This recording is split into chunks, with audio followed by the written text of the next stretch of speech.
The following podcast is a deep, shallow dive production. Okay, let's go.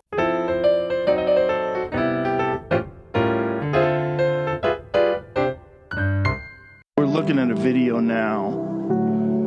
I think so. This is so crazy to see.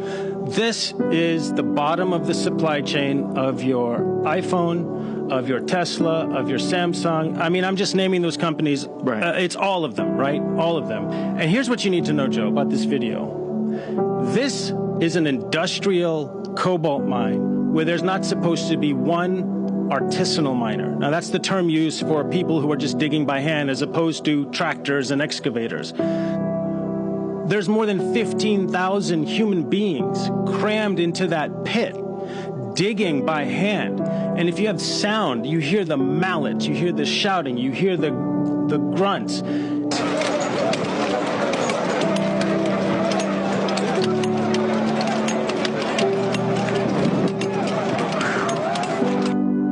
Thousands of individuals clanking away for $1 or $2 a day, okay? They don't have safety equipment. All that stuff, that cobalt's toxic to breathe. They're breathing it in all day. No masks. No masks. No filtration no systems. Gloves. No. Half those guys are in flip-flops. Hey everybody, happy Wednesday. Sorry I'm getting this out a little late today, but it's definitely there for you to listen. And, you know, today I'm actually just going to focus on a story that I've been wanting to tell for a long time, and it is basically the lithium battery situation that is going on in the Congo, the DRC as it's actually called. And here's another situation, you know, kind of similar to, question number 1 in episode 34, where I asked, is Palestine a country? And technically right now it is no longer a country, and it hasn't been since 1948. But the Congo, as everybody maybe thinks about it, literally the Congo is divided into 2 sections. The first part is called the DRC, I'm sorry, not the Dominican. I said Dominican earlier. The Democratic Republic of the Congo. So the DRC, and then the other part is the Republic of Congo. God, why do they make this stuff so confusing? Probably just to be able to do the tomfoolery and quite frankly, the theft that they're doing. And in this case, it's regarding the lithium ion, which is the stuff that powers all of our cell phones, powers all Tesla and all electronic vehicles, and powers basically almost every other semiconductor chip. So today, you know, this isn't going to be a very long episode, but it's going to be very poignant and detailed. And, you know, one of the main reasons I actually wanted to do this, I've been wanting to do this for a long time, but I wanted to do it today is because, you know, while everything is going on in, heck, let's take it back to COVID. While everything's started in 2020, all that was going on. And then we went through, you know, cycle after cycle of stuff, Ukraine-Russia war while that was going on. And then definitely, obviously, over the past month as the Palestine-Israel situation is happening, you know, this situation in the DRC, the Democratic Republic of the Congo, where human beings are being just absolutely exploited like beyond anything you could probably comprehend. Yeah, it just happens. It just keeps going. And, you know, we need our cell phones, which I'm not gonna lie, I love using a cell phone. But my point is, you know, while everything that is top of mind is happening, you have unbelievable stuff like this just happening on a daily basis, and nobody says anything about it. And the beneficiaries, you know, you can take that all the way up to Elon Musk, whom, again, I have a lot of respect for Elon Musk. I do think what he is doing and done with his, with his wealth and with his status, has done a lot of good, for democracy. I really do think that. And it's nice to have somebody in a position of power, whether you agree with them or don't agree with them, he's fighting for your right to agree with them or not agree with them. But even him, he doesn't really talk about this. The only real coverage this has gotten is on Joe Rogan. Joe Rogan did an episode, and actually pretty much all the clips I'm going to play for you are from his interview with Siddharth Kaura, who was a journalist that basically, wrote a book called Cobalt Red. That's really the only coverage this has received. All right, let's listen to this clip again from Siddharth. The cobalt that's being mined in the Congo is in every single lithium-ion rechargeable battery manufactured in the world today. Every smartphone, every tablet, every laptop, and crucially, every electric vehicle. So you and I, we can't function on a day-to-day basis without cobalt, and 3/4 of the supply is coming out of the Congo. And it's being mined in appalling, heart-wrenching, dangerous conditions. And so that's why people need to know, because by and large, the world doesn't know what's happening in the Congo. It's something that people sort of know peripherally, that, that they call them conflict minerals, and, they know that they're coming from an area of the world that's very poor, but I don't think people are aware of how horrible it is. There has been some documentaries that have been done on it, and they're all terrifying. So Joe Rogan talked about the documentaries that have been done on him. So I'm like halfway through watching those. And that's why today I wanted to just get this on your radar. And because again, it does not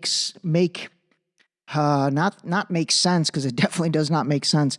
But, I want you to understand bad shit happens in this world. Okay. Bad things happen. And that applies to what's going on in Israel and Palestine right now. That applies to what's going on in Ukraine, Russia. That applies to what went on in 2020 with COVID. That applies to what took place, 9/11 with the bombing of the towers. That applies to what took place for the next 20 years in the forever war with Afghanistan and Iraq. That applies to overthrowing, Libya strongman Muammar Gaddafi, because he was creating something to weaken the petrodollar and something to challenge that. That applies to the Shah of Iran being displaced in 1979, because in 1973, he said, hey, I'm not renewing the 25-year oil deal that was 86% to Great Britain and the United States and 14% to Iran. You know what? Appreciate that. I think we're all good there. You guys got 86% for 25 years. Yes, I do appreciate all the help with getting our oil fields up and running. And obviously it's created a lot of income for the country. But you know what? Moving forward in 1980, when it's time to renew that deal, we're not renewing at 86-14. That's not happening anymore.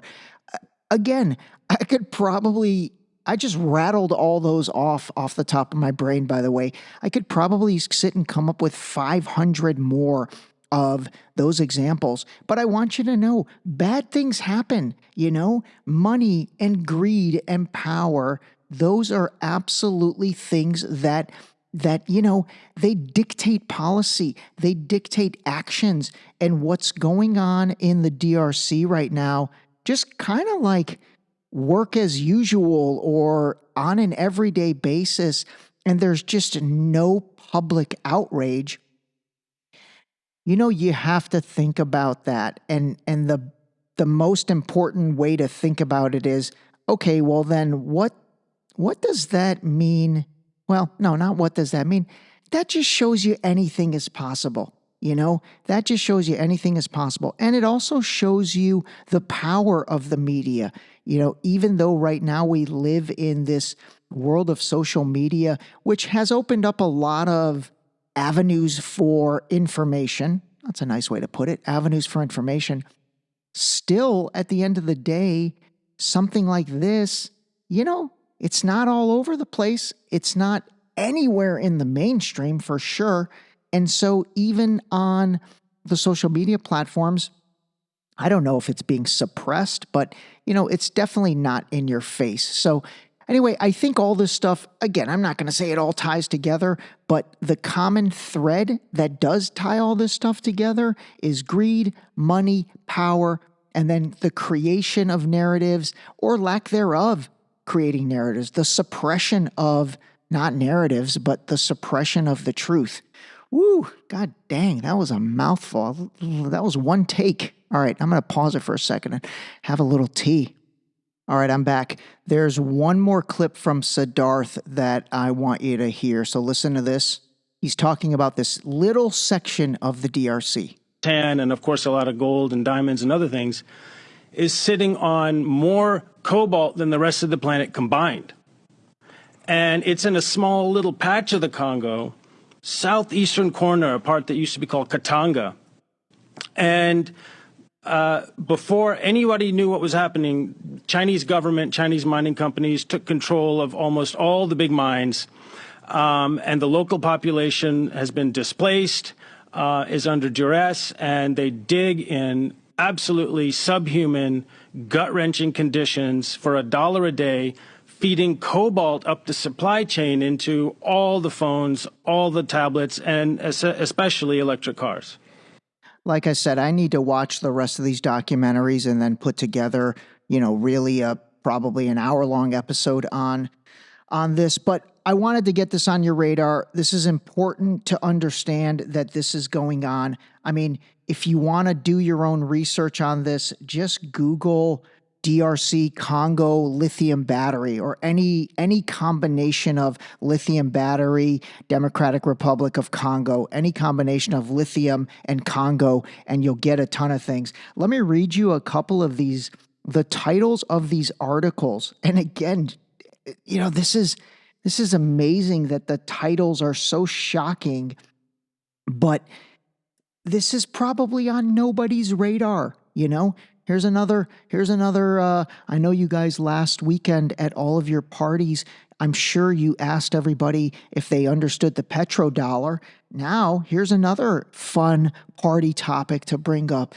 This weekend when you're at a party, say, hey, do you know what's going on in the Congo with the lithium batteries? No, I shouldn't even joke about that. But okay, let me read you this one. This is from NPR in February of this year. It says, how modern day